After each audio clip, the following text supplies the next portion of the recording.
I wanna go into Wish a little bit here. I'm gonna try and avoid spoilers. I wasn't really interested in seeing it, but after all of the reviews and everything, and somehow it got shredded by most people, which I would have never expected from like a pretty safe Disney animation, I got curious if it's actually bad. So right now it has, I think, the lowest Disney animation opening rating on Rotten Tomatoes ever or something.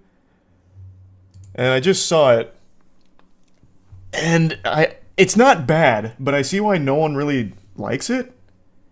It's really, really painfully generic. It is legitimately just a full-blown marketing campaign that could have been used as like a commercial, but stretched to a feature-length film. I don't understand why they'd even make it. It doesn't really make sense. They took every element of good Disney animations and like roped it into this haphazardly. And it has like the worst ending in any Disney animated movie I've seen in a minute. The ending is terrible. The ending is so bad. I just don't get why they even bothered with this. They didn't really have a story to tell. Like the movie's just over an hour, I think. Actually, how long is it? Let me check the runtime. It felt like it'd only been like 20 minutes and we'd reached the conclusion. Because it's just a speed run of all the same Disney tropes we've seen a million fucking times. It's an hour 35. It literally felt like a 35-minute movie, which is nice. It didn't drag. And I'm not sure Niall would have to think about that. Spoil it, we don't give a shit about seeing it. They just really... There's no reason to really... I'll talk about the ending a little bit, I guess. I'll save that for a minute. But even spoiling it, it doesn't really do much. Basically, the concept of the film is fine. Like, the concept is interesting enough. There's a powerful sorcerer, and he takes people's wishes. He's made, like, this utopia kingdom. They give him his wishes to gives him their wishes for safekeeping, and then he'll occasionally grant them. And the big plot twist, well, it's not a big plot twist, it's actually established within the first 10 minutes of the film. Turns out he's not a great guy. Who could have seen it coming? He takes their wishes because he wants to ensure that they're not going to be a danger to his kingdom. So what he does is he takes all of these wishes and he only grants the safest ones. Like the most throwaway safe wishes. And I watched a review from Jeremy on it, because I'll sometimes check out other reviewers to see like what are their feelings on it. And Jeremy made a really interesting point that the film itself unintentionally serves as an allegory for modern Disney, where all of these fans have all of these wishes and expectations that they'd love to see Disney act on, and Disney doesn't. Instead, they just grant you the safest, most insignificant garbage content, like the safest shit. And I was like, damn, that's actually kind of profound. Like, this movie really is an allegory for how Disney handles what the fans want. Yeah, Jeremy Jans. Is it Johns or Jans? I really like his reviews. I think he does a good job. It's very concise, it's fun. But I never know if it's Jeremy Johns or Jans. Oh, thanks for the 10 gifted members, Rule 34. Appreciate that. It's Johns. Nice. Thanks for the resub, Levi.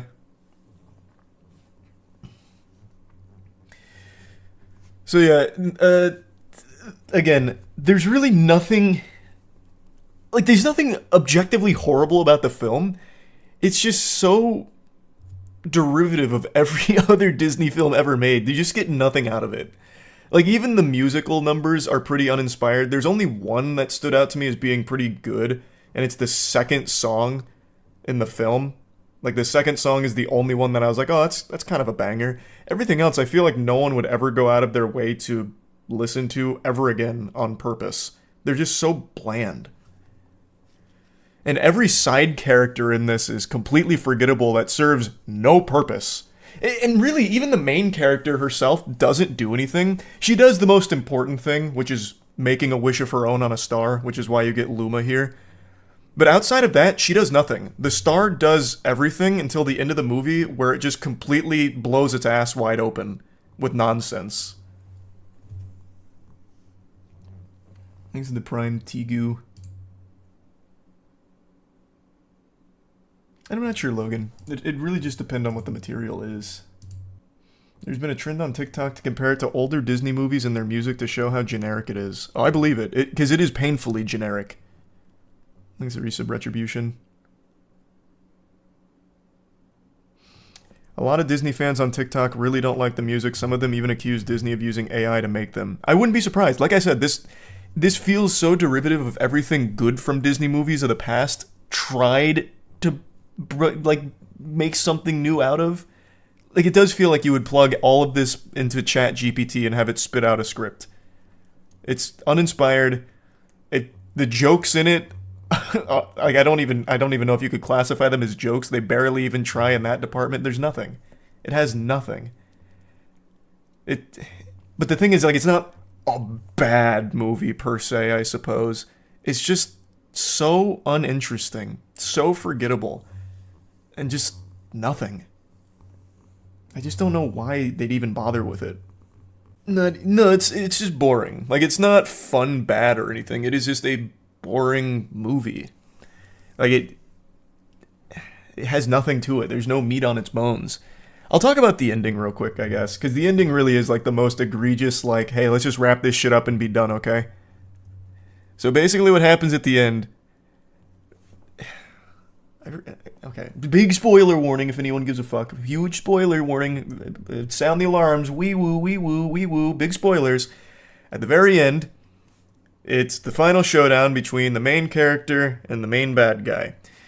And he's this all-powerful sorcerer. Our main character, she doesn't have any powers of her own. Like I said, she herself doesn't really do anything aside from summon Luma, who does everything. It's character's not actually named Luma, it's Star, but it's basically like Rosa and Luma. And he captures Star, and everything looks lost, because it is. He is now all-powerful, all undefeatable, just this fucking monster now. And the way they defeat him is she starts singing a song. So then every citizen of the kingdom joins in the musical number, and he's already, like, bound them. And they all just start singing, and basically it's the power of their wishes was so great that Star broke free and he got caught in his own staff. Somehow. It's really fucking dumb. So they unionized. I mean, I guess. Yeah, kinda. But he's defeated through the power of song and everyone wanting to make wishes. But I don't... Like, there's no reason that should have beat him at all. Like, it shouldn't...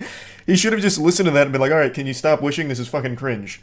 And then he just starts blasting them all again. Like, there's no reason it should have done shit to him. Doesn't the main character become a fairy godmother? Kind of. But until then, she doesn't do anything. And even after that, they don't show her doing anything. Thanks to the resub rain. It really is mainly Star that does mostly everything. She is the most important character because she summons Star, but then it's Star accomplishing all of the tasks. You actually watched this? Yeah, I was curious why it was getting shredded so much. I couldn't imagine it actually being that bad. And like I said, objectively it's not horrible, but it's just a complete waste of time. There's no reason to see this movie. It's just this amalgamation, this fucking chimera of Disney greatness from the past thrown in here really shittily. People were shitting on the ending because they tried to canonize every Disney movie. There's plenty of things you can shit on it for. There really is. There's actually someone I've seen that says Chicken Little is the worst Disney movie. Alright. Well, I'm wishing you the best of luck with it, Logan. I don't have any advice, though. It's not great, but it's not the worst. Oh, you must be talking about Chicken Little. What is the best Disney movie? It's probably still The Incredibles for me. And yeah, I saw the headline for that, Jose. I haven't looked into it yet, though. Wish was meant to incorporate 3D and 2D animation, but this was cut in favor of just 3D. I don't know if I believe that. This feels like it was just designed to be a throwaway. Like, they didn't advertise it first and foremost. Like, I feel like most people didn't even know this thing fucking existed. And secondly, after watching it, there is legitimately no real effort into trying to tell a story. Like, I don't think this is something they really cared much about. I only knew it existed because it was bad. Yeah, I feel like that's probably the only reason people are even seeing its name is because of how hard it's getting blasted. Relatively speaking, it's not getting like fucking annihilated like Morbius or something, but it kind of is like Disney Animation's Morbius. Hey, hope you feel better soon, Tactus. The budget for the movie was pretty big at 200 mil. Oof. Oh, sweet. Well, thank you for that, Logan. Agreed with that, Hero. That's a classic. Disney's just tanking all over. Disney's had a rough year in terms of like the reception to their work. Financially speaking, I don't know how they're faring, but the reception to a lot of the Disney work this year has been rough. Any developments in D-Brand versus Casetify? Well, not yet. It's way too early for anything crazy to happen there. That'll be a little bit. There's an old concept art for Wish where the king and queen were the lead's parents and also both evil, which would have been better. It would have been better, yeah. That would have definitely been better. No, I didn't see that, Austin. Do you feel like it's harder to make intriguing new stories for films nowadays, and that's why a lot of the stuff is bland? No, not at all. The reason so many things are bland is because it's safer. Everything costs more to make, games, movies, whatever. You have to play it safe for your investment, so you try and deliver on what you think people will want based on what they've wanted in the past. That's my explanation for why I think everything's kind of been a little more derivative recently. But that's not an absolute. There's been some incredibly creative projects this year alone. But on the whole, I feel like that's why so many things kind of follow the same formula. That'd be a great remake, Caitlin, for sure. And hopefully soon, Jamie. It's not up to me. Thanks, Zim. I haven't seen the new episode there, King. I'll take your word for it, though. And I'm not sure, Michael.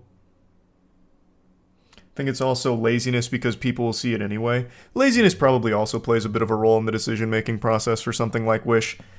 Like I said, they barely advertised it. I think they just knew people will probably see it just because it's Disney. And I have no doubt when it hits Disney Plus, kids are probably just going to have this shit on loop for some reason because kids will watch actually anything that has noise.